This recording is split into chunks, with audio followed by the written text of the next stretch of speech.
Hi friends, ഇന്നത്തെ ദിവസത്തിലേക്ക് എല്ലാവർക്കും സ്വാഗതം. അപ്പോൾ ഇന്ന് നമ്മുടെ കോഴഞ്ചേരിയിലെ വിശേഷങ്ങളുമായിട്ടാണ് ഞാൻ വന്നിട്ടുള്ളത് കേട്ടോ. അപ്പം നമ്മുടെ കോഴഞ്ചേരിയിൽ ഇന്നലെ 6 മണി മുതൽ ശക്തി പ്രാപിച്ച് മഴ പെയ്യുന്നുണ്ടെങ്കിലും പമ്പയാറ്റിലെ ജലനിരപ്പ് ഉയർന്നിട്ടില്ല കേട്ടോ. അതുപോണക്ക് തന്നെയാണ് പമ്പയാറ്റിലെ ജലനിരപ്പ്. അപ്പം അതിൻ്റെ കാര്യത്തിൽ കൂടുതലായിട്ട് നമുക്ക് പേടിക്കേണ്ടതായിട്ടില്ലായിരുന്നു. പക്ഷേങ്കിൽ മൂഴിയാർ ഡാമിൻ്റെ ഷട്ടർ തുറന്നതുകൊണ്ട് 6:30 വെള്ളം വീണ്ടും പമ്പാ നദിയിലേക്ക് ഒഴുകിയെത്താൻ സാധ്യതയുണ്ടെന്ന് അറിയിച്ചതിനെ തുടർന്ന് നമുക്കൊരു ജാഗ്രതാ നിർദ്ദേശം തന്നിട്ടുണ്ടായിരുന്നു. അതിനായി നമ്മളെ സഹായിക്കാനായിട്ട് നമ്മുടെ കൊല്ലം വാടിയിലെ മത്സ്യത്തൊഴിലാളികളായ സഹോദരങ്ങളും ടീമുകളും ഒക്കെ എത്തിയിട്ടുണ്ട് കോഴഞ്ചേരിയിലേക്ക്. 10-15 വാഹനങ്ങളിലായിട്ടാണ് അവർ ബോട്ടുമായിട്ട് വന്നിട്ടുള്ളത് കേട്ടോ. അപ്പം നമ്മുടെ ഇന്നലത്തെ അതേ രീതിയിൽ തന്നെയാണ് നമ്മുടെ ആറ്റിലെ ജലനിരപ്പ് ഇപ്പോൾ നിൽക്കുന്നത്.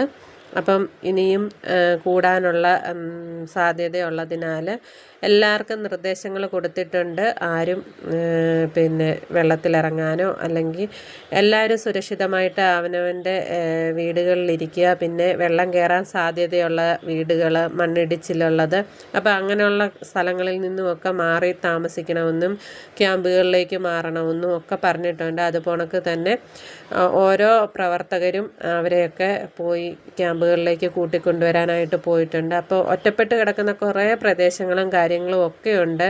ആറന്മുള, കീഴുകര, അങ്ങനെ പല സ്ഥലങ്ങളിലും കോഴഞ്ചേരിയുടെ വിവിധ ഭാഗങ്ങളിലും ഇതുപോണക്ക് ഒറ്റപ്പെട്ട് കിടക്കുന്ന ആൾക്കാരും ഒക്കെ ഉണ്ട് കേട്ടോ. അപ്പോൾ ഇതാണ് നമ്മുടെ കോഴഞ്ചേരിയിലെ പൊയ്യാലി ജംഗ്ഷൻ എന്ന് പറയുന്ന സ്ഥലമാണ് കേട്ടോ. ഇവിടെ നമ്മുടെ സെൻറ് തോമസ് സ്കൂളിലാണ് നമ്മുടെ കടലിൻ്റെ മക്കൾ വന്ന് ക്യാമ്പ് ചെയ്യുന്നത്.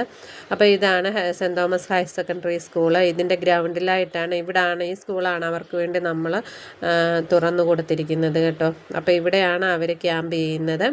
അപ്പം നമ്മുടെ കടലിൻ്റെ മക്കൾ ദേണ്ട് ഇവിടെ സെൻറ് തോമസ് സ്കൂളിൻ്റെ ഗ്രൗണ്ടിൽ വണ്ടിയൊക്കെ പാർക്ക് ചെയ്തിട്ടിട്ടുണ്ട്. ദേണ്ട് ഈ വണ്ടികളിലെല്ലാം അവരെത്തിയിട്ടുള്ളതാണ് കേട്ടോ.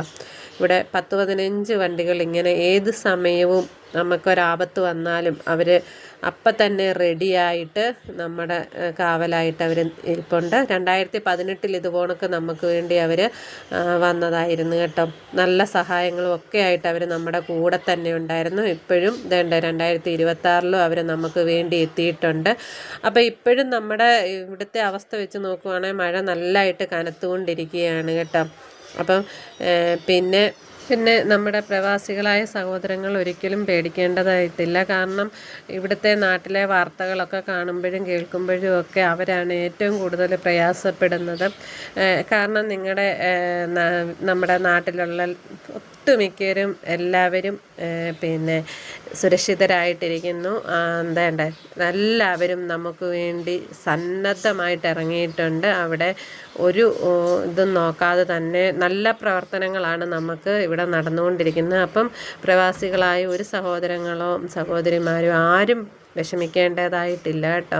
അപ്പം നമ്മുടെ പ്രവർത്തനങ്ങളൊക്കെ നല്ല അടിപൊളിയായിട്ട് നടക്കുന്നുണ്ട്. നമ്മുടെ ഇവിടുത്തെ വാർത്തകളും കാര്യങ്ങളും ഒക്കെ കേട്ടുകൊണ്ട് ആരും പ്രയാസപ്പെടേണ്ടതായിട്ടില്ല. ആർക്കും വലുതായിട്ടുള്ള അപകടങ്ങളോ കാര്യങ്ങളോ ഒന്നുമില്ല. എല്ലാവരെയും സുരക്ഷിതമായ സ്ഥലങ്ങളിലേക്ക് എല്ലാവരും എത്തിക്കുന്നുണ്ട്. അപ്പോൾ അതുകൊണ്ട് ആരും പേടിക്കേണ്ടതായിട്ടും ഇല്ല കേട്ടോ. അപ്പം നമ്മുടെ ഇന്നത്തെ കോഴഞ്ചേരിയിലെ ചെറിയ വിശേഷങ്ങളും കാര്യങ്ങളും ഒക്കെ ഇതാണ്. അപ്പോൾ എല്ലാവരും സുരക്ഷിതമായിട്ടിരിക്കുക, പറയുന്നത് കേൾക്കുക. കാരണം മാറാനുള്ളവർ ക്യാമ്പുകളിലേക്കൊക്കെ മാറി അവനവൻ്റെ ജീവിതം സുരക്ഷിതമാക്കുക. അപ്പോൾ ഇന്നത്തെ കോഴഞ്ചേരിയിലെ ചെറിയ ഒരു കാര്യം നമ്മുടെ എല്ലാവരിലേക്കും ഞാൻ അറിയിക്കുകയാണ്. അപ്പം നമ്മളെ സ്നേഹിക്കുന്ന ഒത്തിരി പേരുണ്ട്. കാരണം കുറേ പേരൊക്കെ ചോദിക്കുന്നുണ്ട് നിങ്ങളെല്ലാം സേഫാണോ എന്ന്. ഞങ്ങളെല്ലാവരും സേഫായിട്ട് തന്നെ ഇരിക്കുന്നു, കുഴപ്പങ്ങളൊന്നും ഇല്ലാതിരിക്കുന്നു. അപ്പം ആരും പേടിക്കേണ്ടതായിട്ടില്ല. അപ്പം എല്ലാവർക്കും വേണ്ടി നമുക്ക് പ്രാർത്ഥിക്കാം. Bye bye.